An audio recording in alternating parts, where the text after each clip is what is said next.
All right, people, I think I'm live. We're actually going to send a couple of texts. Hang on a second. Because that was quite the ordeal. OBS changed things out from underneath me.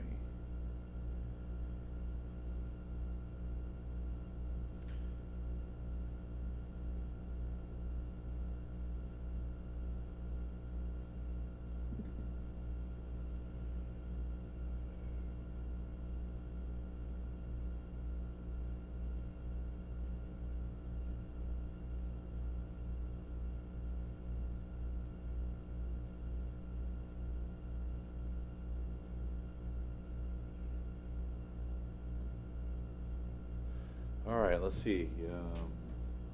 Give this a spin. Odyssey still doesn't look happy, but you know what? I think I'm just gonna like live with it. If it doesn't function, and I'll compare the old settings and I'll do some experiments on Odyssey. So I am really sorry.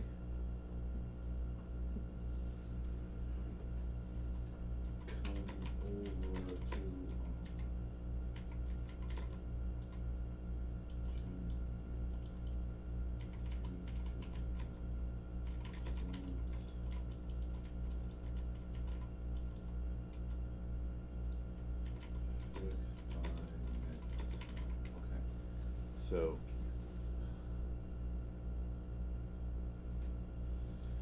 yeah, something's wrong over in Odyssey, but YouTube seems to be happy with my settings. So, that's good.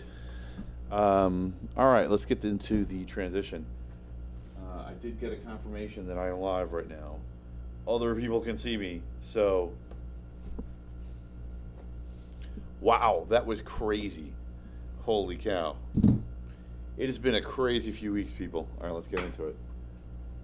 Promise 9 o'clock. I'm 5 minutes early. If you were tuned in since 8, I'm sure you'd rather I just start than wait the 5 minutes for the two people who read that message. And all right, let's get into it. Hello and welcome to the Technocrat Live. I am so sorry. It looks like OBS just shit the bed. I don't know what to say. It updated and my video drivers just stopped working. I upgraded to the official OBS instead of the Ubuntu version, and all of a sudden they started working. So it's something Ubuntu did to their version of OBS. You don't care about any of that, but I got it working. It took me like an hour because I had to reconfigure some stuff from memory, go back and look at the old config. But I'm here. It will be quicker next time if this ever happens again. I am so sorry about that. And it probably, if it happens again, it'll happen before the show starts. I have been really pressed for time. And for people who are not in the know, I guess it's okay to talk about this. I just moved. I just moved a whole house, and it is exactly as it sounds. I mean, it was a massive endeavor moving an entire house. I am visibly larger, like muscle-wise. I'm exhausted. Everything hurts. And it was a really intense couple of weeks. So anyway, I'm not totally moved in, but I'm moved in enough that I wanted to be here with you guys for the show. I'm so sorry I'm late, but I am here. So, yay! Yay, you see me now. What's up, Ariel? Thanks for tuning in. And thanks for tuning in, Rich. I hope everybody still makes it. And if not, I have darn good reasons for all the chaos. I mean, I've been out of the software loop for a month, so I must have done an update just to keep my laptop safe and did not realize that I inadvertently updated OBS. Such is the risk with letting someone else handle your security. Do your own security. All right. All right, no pic. Oh, yeah, no. It's just, there wasn't a pic, but there should be a pic now. I can see myself on YouTube, so I'm pretty sure I'm there. Yeah, it was just me babbling at you guys with the logo, as I usually do. That is custom, so here's the custom.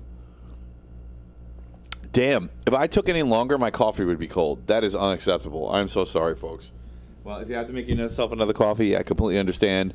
And thanks so much for tuning in. And if you're time shifting, thank you, too, for tuning in, because it is important to me that some people are alive, but I get that most people can't do that. Man, I have big plans for this show. And that move was my biggest obstacle to getting it done. Now that that move is done, holy cow, There's going to be better video. There's going to be better audio. I mean, I'm just running through the things I can do in my mind. I'm going to have backup servers. I'm going to have guests back on again. I mean, I even got to ride the motorcycle into the studio today. Man, that felt great. I am completely engaged. Yes, secret bunker in the Bourbon State. You can't go wrong with that. Let me know now.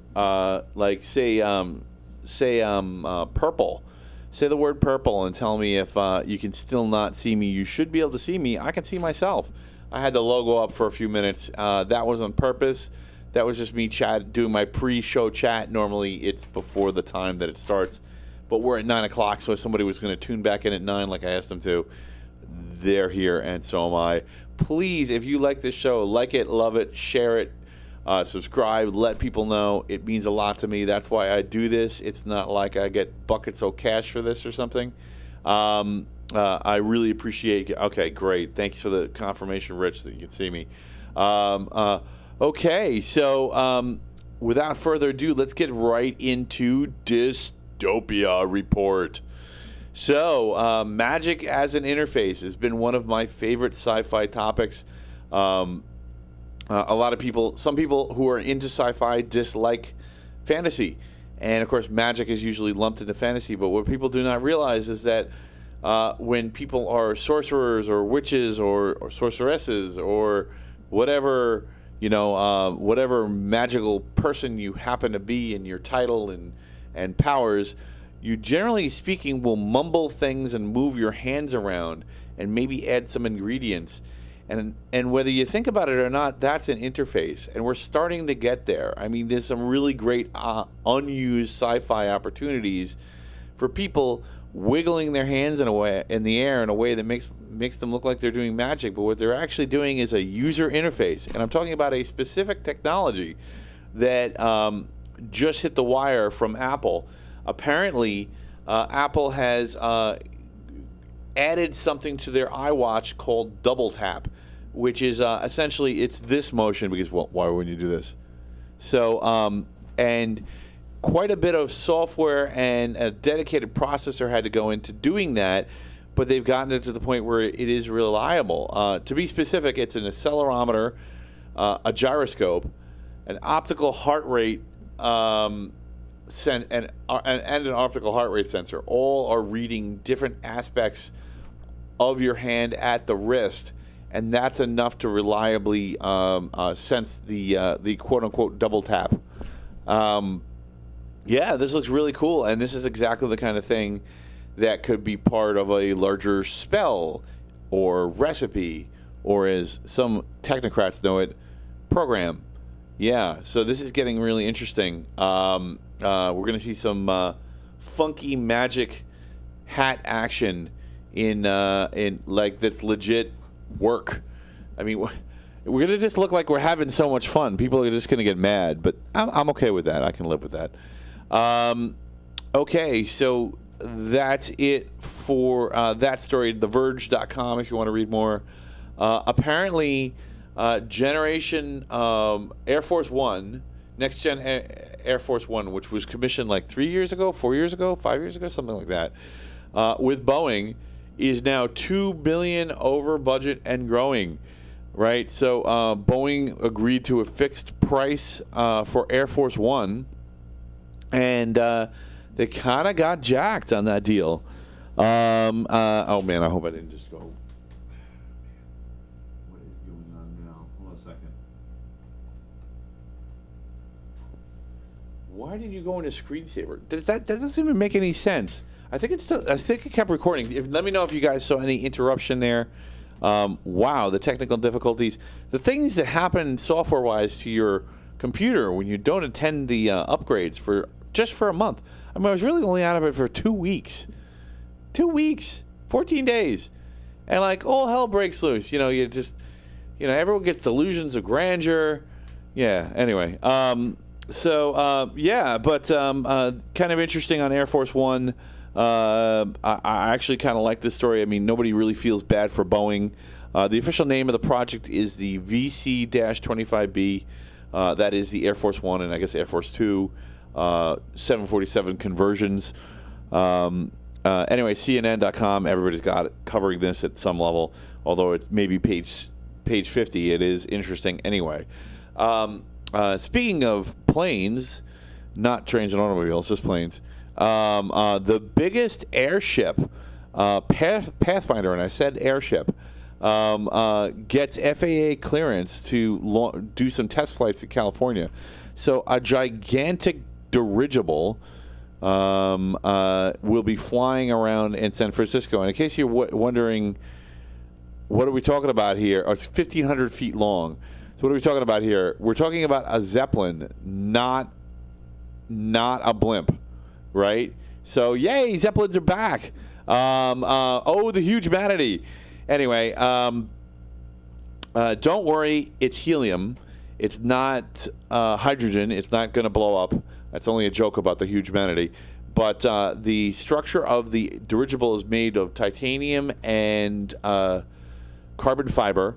And, of course, it's got electric motors, and it runs on electric motors. They're also, in case, just because they've already had a slight modicum of popularity success, they're already building a bigger one. The thing isn't even in the air yet, and they're already building a bigger one. So we may be revisiting the age of the blimp. Of the Zeppelin. In case you didn't know the difference, by the way, blimps are their structure is created by the air pressure inside the blimp, and the airships have permanent structures or lattices that hold the containment unit that holds the air in. So, yay! I hope I wrinkled your brain. Maybe not, but you are a smart audience. So now the next story is IBM. So it looks like IBM has created a new architecture called North Pole. I almost put this in the science section because it's Nature.com that picked it up, and it is a paper that IBM released. But this looks a lot like vaporware. Like sometimes the really big tech companies can release technology. Hold on, let me take a sip of coffee. That's my signal. That's the coffee signal. Sometimes really big companies can release a technology that looks like science, but it's really just vaporware. IBM may be one of those organizations. Basically, what they did is they created a machine, an architecture and machine, like a working prototype of a computer that doesn't have the von Neumann bottleneck. Now, if you don't know what that is, essentially we're talking about the latency created by the bus speed when the CPU is accessing memory of various sizes. Now, if you don't know, this is something we already kind of do with caches. So IBM is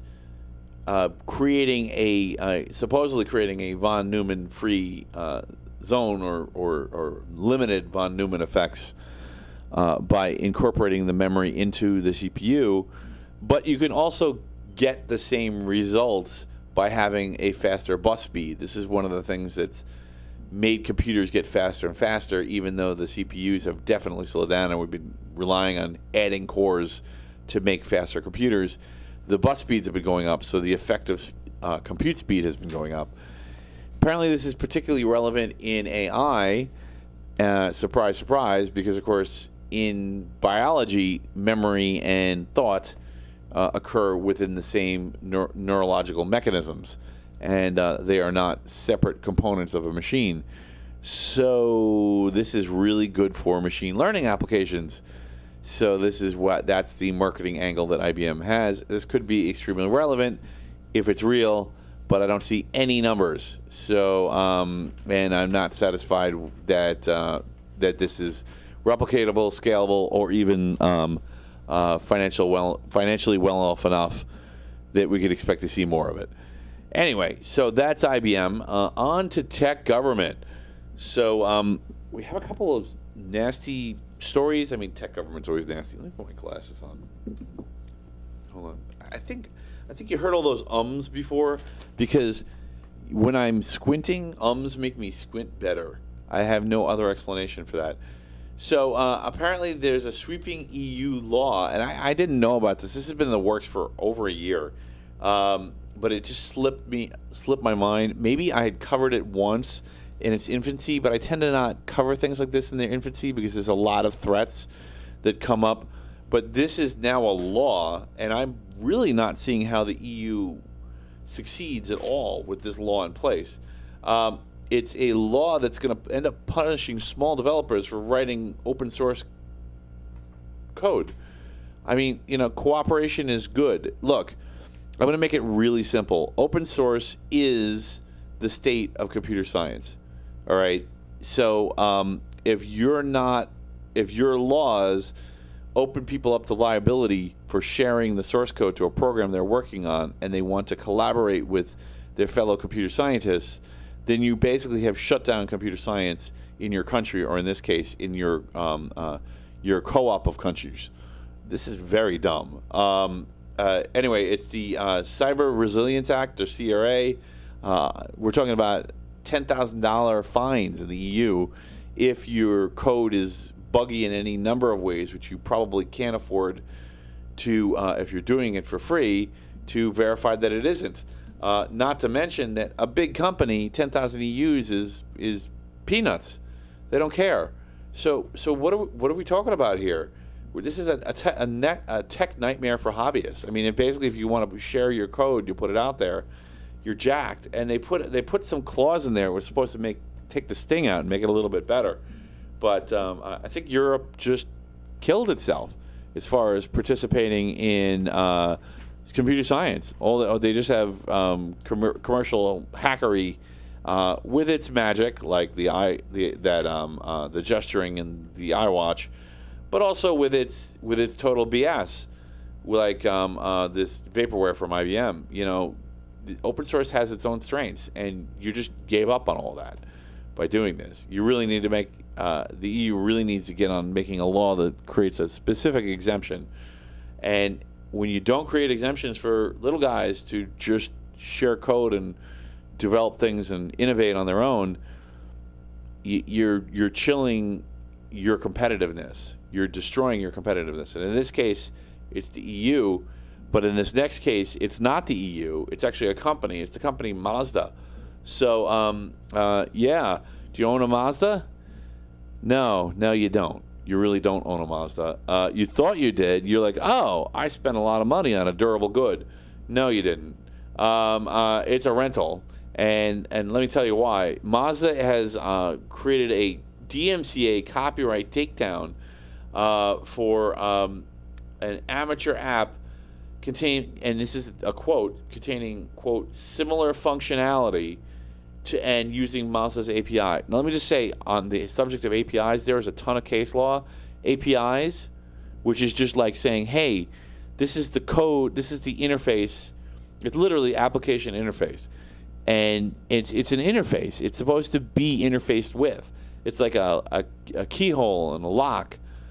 It's like a doorbell. It's like a knocker on a door. You're supposed to know how to communicate with it.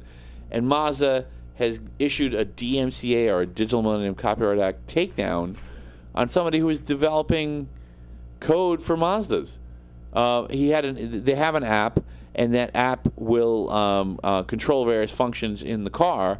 And somebody figured out how it worked and re-implemented it in a free app. And you know what they were using it for? Wait, laugh with me maniacally. They were doing such evil things. I don't know. It was one of the things the app did was check to see if your trunk was open. The app would tell it not to charge during peak hours so that you could charge your car up at a lower rate electricity-wise. Why is this a problem? Mazda, if you don't like the fact that your app doesn't do this and you're jealous, just make your own app do this. Don't punish the guy that took your interface and made your app better. You suck. Don't do that. Yeah, anyway, so the reason I'm saying this is tech government is because this is a government through a law like the Digital Millennium Copyright Act, which is something that people have been warning about with this law since it came out in the late 90s, that this would enable companies to bully the little guy and prevent them from actually doing interesting things with code, right? So when you're like, hey, why don't why don't all my things work together in a seamless way? Why is my technology not feel more technological? It's because of companies like Mazda and them doing this. Anyway, so if you want to learn more, arstechnica.com. Pretty interesting. So that's it for tech government. Let's get on to science. So this is a bit of a rant, but I have to do it. So the FDA has now announced, this was today, I believe, that TCE, or trichloroethylene, has been banned as a carcinogen by the EPA.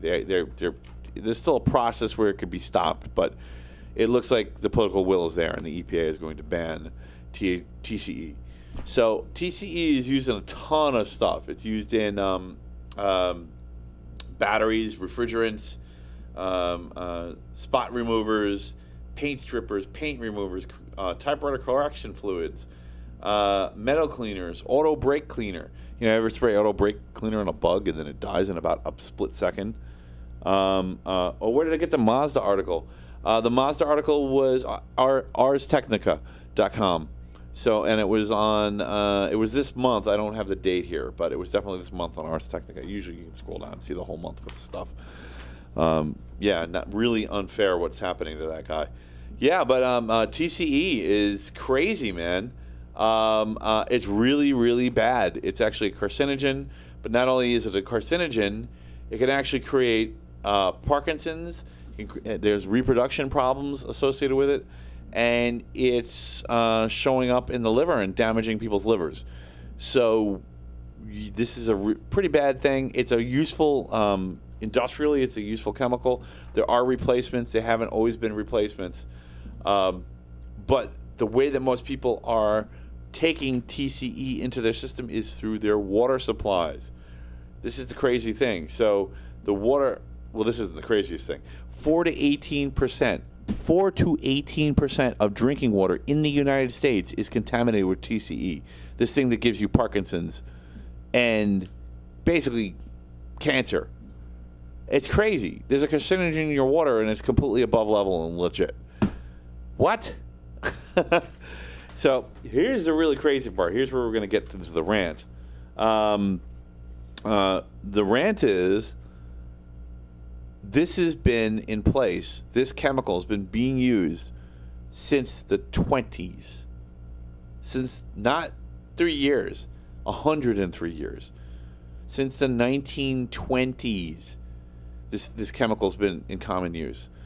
Okay, like if you were like looking back at asbestos and saying, oh, well, you know, eventually they figured out, I'm going to whip off the glasses dramatically. If you were looking back at asbestos and think that, oh, science has come a long way. We know when something's a carcinogen right away. We know when something's bad for our health.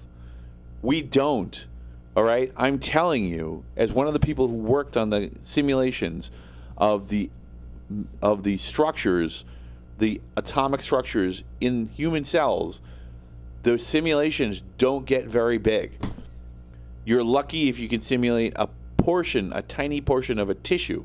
You cannot simulate the whole body at the same time, right? We can't just plug a chemical into a computer and decide if it's worth the risk, all right? But it's not just this. You know, in a way, a virus is a chemical. In a way, a bacteria is a series of chemicals reacting to each other.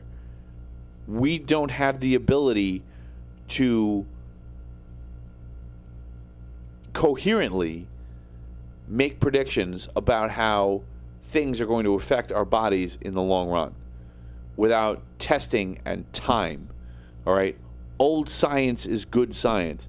If you think that we can determine the effect that some chemical, we can't even determine the effect that a chemical has on us, much less a virus or a bacteria or some bodily process flooding your system with some chemical. You know, it takes us years and years at the minimum. At the minimum, we're pulling drugs off the market all the time because what was previously thought to be beneficial turns out to be deadly. All right, science is best when it's old.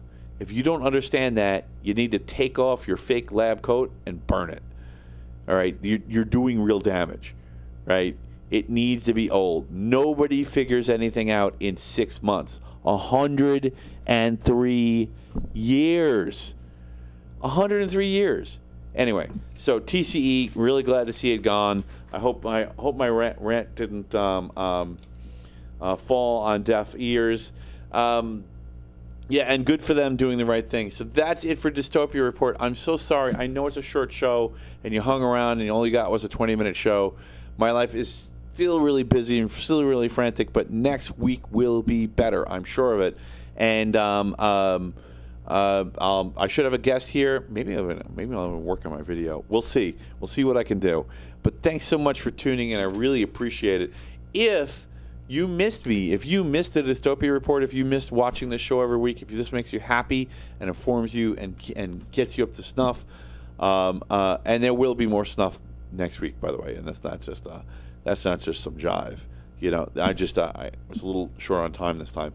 But if you enjoy this kind of stuff, this kind of snuff, then please like, love, subscribe, tell people about it, spread the word. I'm also looking for guests. So if you know somebody that you want to see on the show, if you've seen somebody in the show in the past that you really enjoyed and want, send me a private message and let me know who it is, and I'll try to get them back on. And I'm ready to rock, right? It's just going to get better from here. Every week I'm hoping more dancing girls than the week before. You know, if that's your thing, and if not, well, maybe dancing robots or dancing explosions or dancing DNA strands. Whatever it is that you're into, we're going to do it. It's going to happen. Whatever you can imagine, and I know you can imagine a lot, it's going to happen. So please tell people that, and then they'll see. They'll see for themselves. Their imaginations will be fulfilled. They will be gratified. Thanks so much for tuning in. I hope you had a good time. Choose wisely. Choose to share. Good night, everyone.